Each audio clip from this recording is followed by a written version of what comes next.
The change comes from within. This eternal way of awakening is opening to the light. Let's say, I will, and let's open ourselves to the light, and we too will find the freedom in God.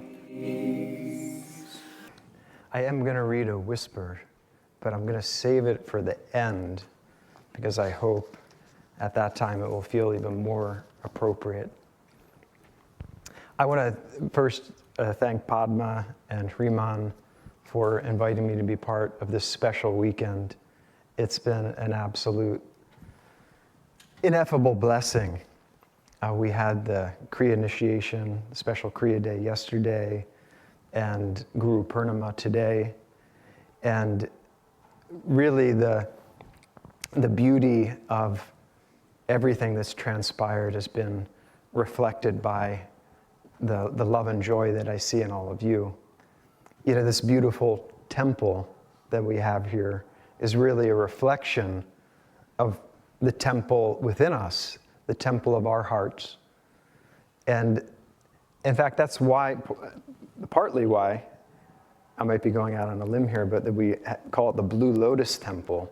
You might know that chant, engrossed is the bee of my mind, on the blue lotus feet of my divine mother. And our master tells us that actually the color of the heart center is blue. There's that other chant, my Krishna is blue.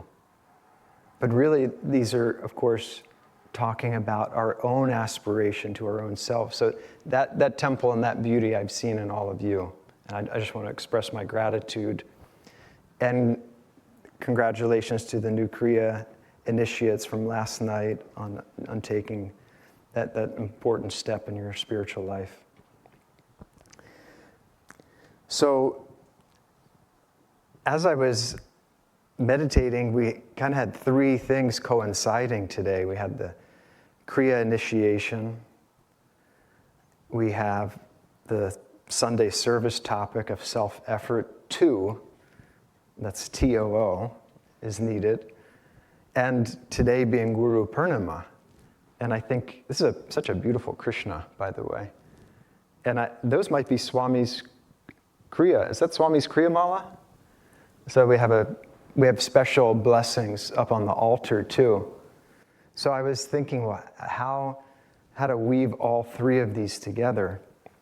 And the thought occurred to me, what Babaji said to Lahiri at that first Kriya initiation, when he initiated Lahiri in the Himalayas. He quoted the Gita. Even a little bit of practice of this inward religion will free one from dire fears and colossal sufferings. He said, Lahiri, tell all your disciples. That was Babaji's counsel. That was right when they had that exchange, which many of you I'm sure have read in the autobiography, when Babaji said, only give Kriya to those who can renounce everything. And Lahiri, being a householder at that time, had compassion and said, well, Babaji, won't you lessen the restrictions? And he said, be it so, the Lord has spoken through you. Give Kriya to all who humbly ask for help. And then he went on to add that quote from the Gita, even a little bit of practice of this inward religion will free one from dire fears and colossal sufferings. So what is this inward religion? Because we're not starting, goodness gracious, another ism. This is not Yogananda-ism. This is not Ananda-ism. When Swami asked Yogananda, is this a new religion? He said, no, it's a new expression of eternal truth. What is that eternal truth? Sanatan Dharma. And Swami, I was just reading the other day a new way that he defined it, or I shouldn't say new way, another way, because there's many ways that he defined it. But he said that Sanatan Dharma is the eternal way of the entire universe. That being inward, not outward through the senses. So this inward religion is really, it's a spiritual practice of withdrawing our life force into the spine and offering it up to God. Yogananda said, "You're the minister. I'm not. You are. You are your own minister of your own temple." And we have to inspire ourselves. And how do we do that? It's withdrawing the life force, bringing it back to its center and in the heart and offering it with aspiration up. But we need a way to do that. And this is where spiritual healing, and that's actually what the reading is on today. It's really a topic of divine healing. And I was thinking, well, what prevents us from having that healing? My wife, Dharma Devi, isn't here today. She's with her father, who is in ICU on the East Coast. He's stabilized, and it's been a healing experience for her to be with her father during that time. But I was reflecting, what keeps us from opening ourselves and inviting, like we have Guru Purnima today, inviting the light in, reflecting the full light of the sun with the full moon? Well, we get caught. Let's again and again. And we get caught through our ego and the reactive process. I'll tell you a funny story where I got caught the other day. Dharma Devi and I started a little hobby farm. And so we live right by Ananda Village, and we have a baby cow and 3 goats and 8 chickens. It's been really fun. But when the goats jump on the hood of the car, I was not having fun. And you know, when you see a goat on the hood of a car, you realize something is out of place. But the goat thinks everything is great. And so I don't know if you've heard, there's Swami Kriyananda has a song called "Come Gather Round." And he has a little line in there: "The trouble is that troubles never end. Get rid of one and you face its friend." Well, as soon as I picked one goat up and I threw it off, the next one jumped on the hood.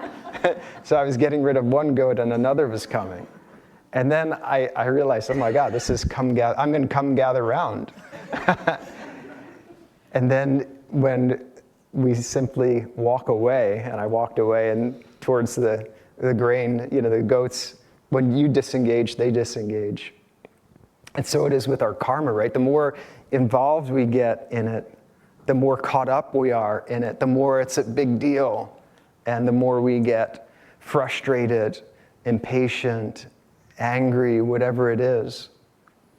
And the way, this eternal way of awakening is opening to the light. I was thinking there is another healing story from the Bible that to me it's one of my favorites. It's the Roman centurion. You might remember it. And he comes to Christ and he says, "Lord, I have a servant in my home. He's like a son to me, but he's deathly ill." And Christ gets up and says, "Do you want me to come to your home? I will come." He said, "No, Lord. I know that if you just say the word, he will be healed." And he said, I haven't heard faith like this in the house of Israel. And he said, by your faith, he's healed already. I grew up in the Roman Catholic Church, and there was that saying every week in church, "Only say the word, and I shall be healed." And I used to think about that every time we would say it in church. What does that mean? What is this word? What is this healing? Well, now we know that it's the divine vibration. That healing happens from within.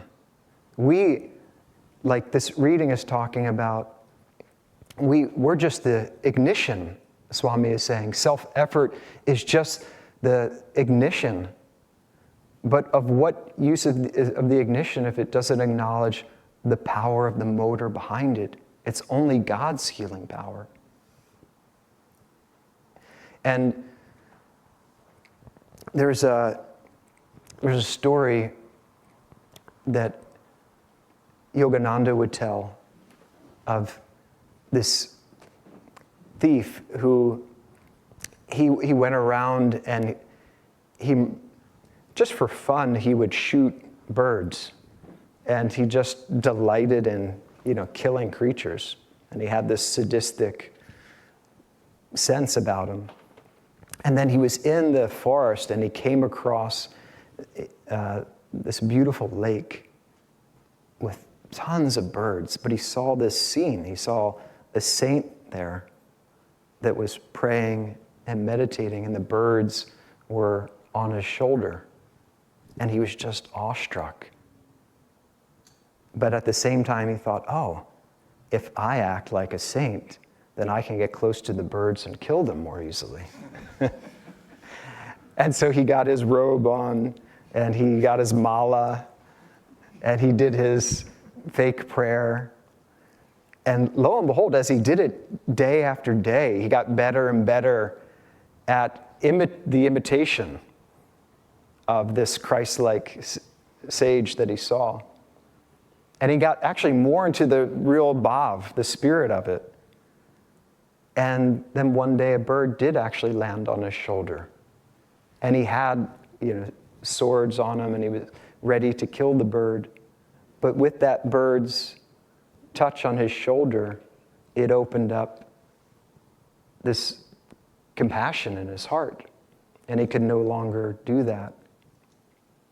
The change comes from within.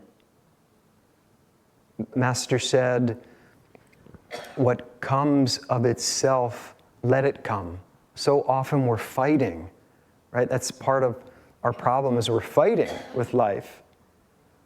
Dharma Devi and I had recently a crow actually fell in our backyard.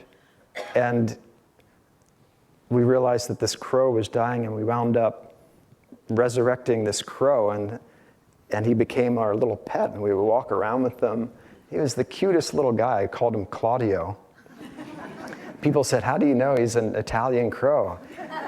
And I said, well, there was caprese on the ground there right by him. So clearly he liked Italian food. No. But he was the cutest little thing. He would make these little chirp, chirp, chirp, chirp, and he would sort of nuzzle his beak up against you, and we had him for a month. It just was literally, he fell into our lives. And then one day, something happened. We still don't know what happened, but we realized he was struggling for his life again. And Dharma Devi held him, and we were going to go to an emergency vet. And he just let out this final caw, and Dharma Devi thought he flew away, and he fell to the ground, and he passed. And it made me think of the Festival of Light. A fledgling bird once flew out into the world, gained strength and wisdom, its parents told it. And what you acquire, share with others, even as we have shared with you. And I realized that's what this little crow, right, did with us. He shared innocence. He shared sweetness, the reminder of our soul nature. There's no stasis, right? If we're staying static, we're contracting. The Masters and Divine Mother are calling us to expand, and to expand our heart's love. And the way that we do that is through this eternal religion of offering the source of love back up to God. That's why we have reverence on this day of Guru Purnima, for the Guru, for the spiritual preceptors.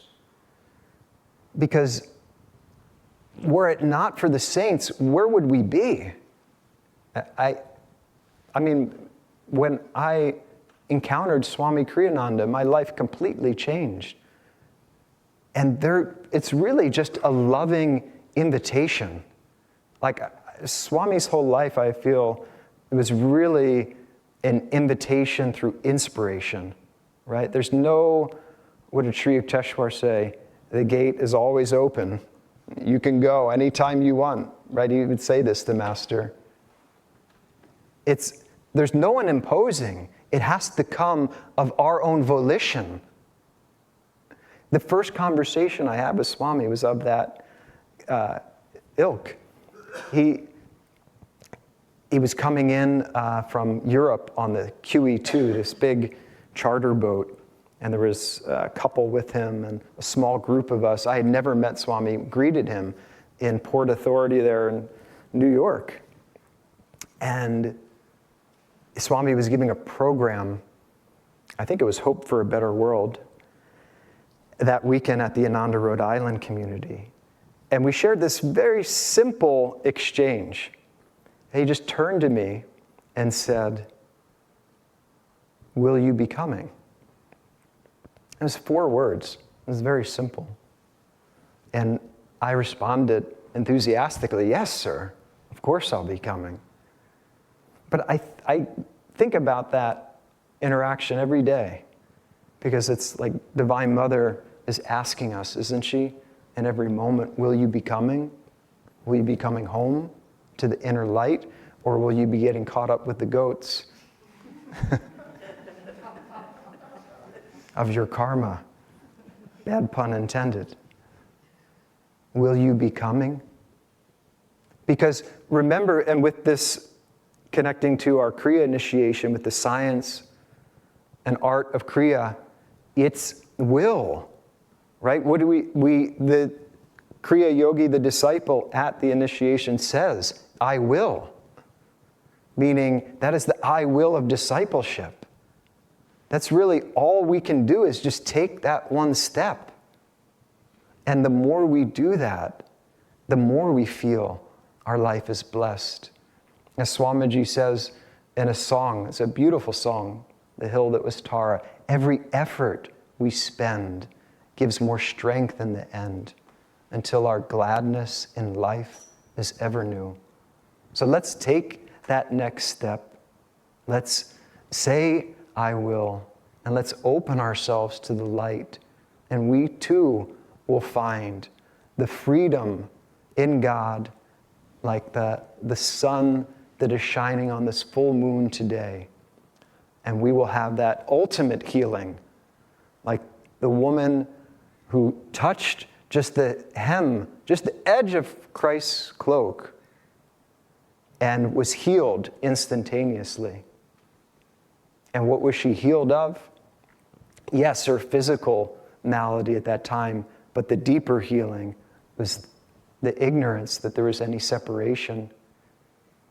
And remember what Christ said, that you were healed by your faith. Not for her faith, by her faith. She drew that magnetically. And we too can draw it magnetically through our will, through our willingness, through our love, through our devotion, and our prayer and yearning for God will become so great that it will be drawn within the, like Master said, the magnetic ardor of our soul will draw us toward that light. So let's move ever closer towards it. Om.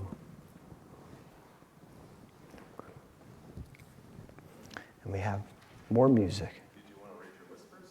Oh, thank you. Thank you, Stephen. Yes, I had, because it was Guru Purnima, I wanted to read my Guru. So you could take this as a visualization, as your own reverence and gratitude for the Guru's presence in your life. Thou light of my life, thou camest to spread wisdom's glow over the path of my soul. Centuries of darkness dissolved before the shafts of thy luminous help.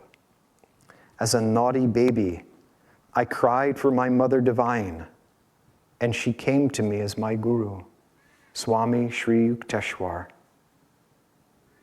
At that meeting, O my Guru, a spark flew from thee, and the faggots of my God craving, gathered through incarnations, smoldered and blazed into bliss. All my questions have been answered with thy flaming golden touch. Eternal, ever-present satisfaction has come to me through thy glory. My Guru, thou voice of God, I found thee in response to my soul cries. Slumbers of sorrow are gone, and I am awake in bliss. If all the gods are displeased, yet thou art pleased, I am safe in the fortress of thy pleasure. And if all the gods protect me behind the parapets of their blessings, yet I receive not thy benedictions, I am an orphan, left to pine spiritually in the ruins of thy displeasure. O Guru, thou didst bring me out of the bottomless pit of darkness into the paradise of peace. Our souls met after years of waiting.